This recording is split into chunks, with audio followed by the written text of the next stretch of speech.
Brooke, he thinks it's his turn. It's not. You're mine. I was his? So far, he hadn't laid a hand on me sexually. Was he about to? Thank you for the eggs. I hoped if I steered the conversation in a different direction, he wouldn't act on whatever his declaration meant. He looked around the room rather than at me. Is there anything I can do to help you? He turned his head and stared at me wide-eyed. What do you mean? You cook my food.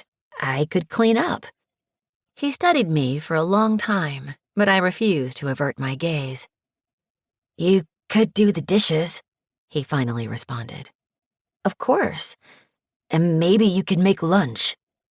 Yes, I can do both of those things. Dinner too, if you'd like. When I finished eating, he removed one shackle from the bed, but not from my ankle. Instead, he bound both together.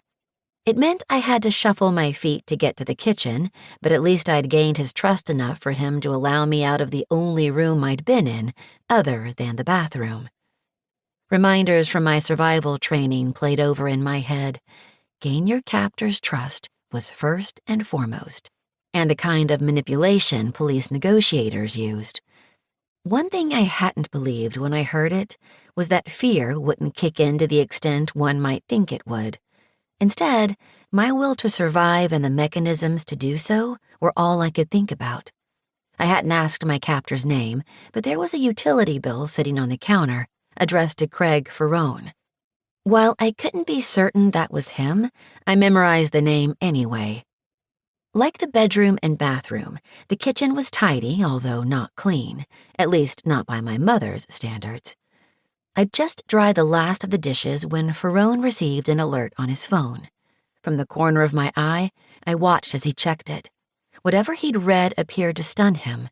He stared off into space for several minutes before abruptly dragging me into the bedroom without a word. While I considered asking if he was okay, again, part of gaining his trust, something told me doing so would agitate him. I was disappointed when he led me to the chair rather than the bed, since the latter was so much more comfortable.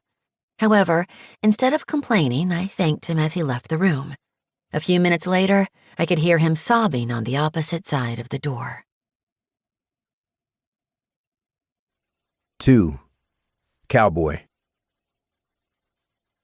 It had been 4 days since the private intelligence and security firm I worked for, K-19 Shadow Operations, rescued one of our own from the clutches of a madman, a serial killer, or, as we were coming to believe, one of God knew how many terrorizing the Adirondack State Park.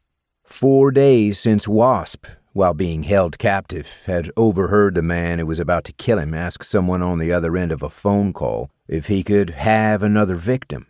A woman we suspected might be missing Olympic skier Winslow Greer. Since then, I'd done everything I could think of. Everything the other people assigned to this investigation recommended be done, and I hadn't yet been able to find the missing woman. It had been a full fucking week since she disappeared from the parking lot she'd pulled into to attend an early morning ski team meeting, and the clock was ticking fast.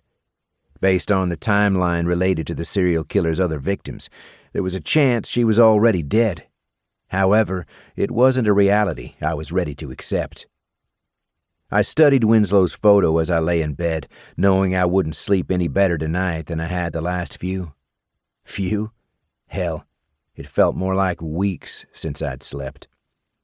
The blonde-haired, blue-eyed girl with the captivating smile seemed to be staring at me, too, every time I studied her image.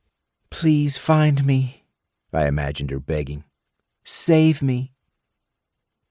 Lord knew I'd give just about anything to be able to.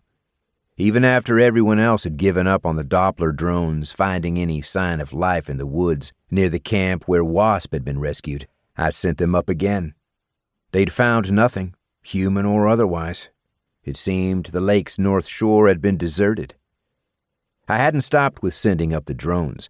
I'd insisted on being part of the team who went door to door, checking every camp on Canada Lake. I made a note of all those that appeared vacant so I could send the Dopplers up again once we finished for the day, on the off chance Winslow was being...